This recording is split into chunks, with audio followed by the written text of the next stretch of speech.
So today we're gonna be making heartfelt Valentine's Day pillows to hand out at school for Valentine's Day.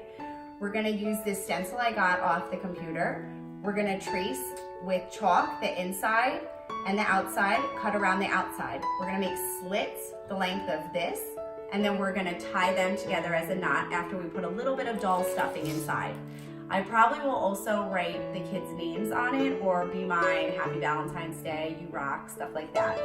Over here, we're gonna be making little tags to say Happy Valentine's Day to our schoolmates. Hope you enjoy, bye! Happy Valentine's Day!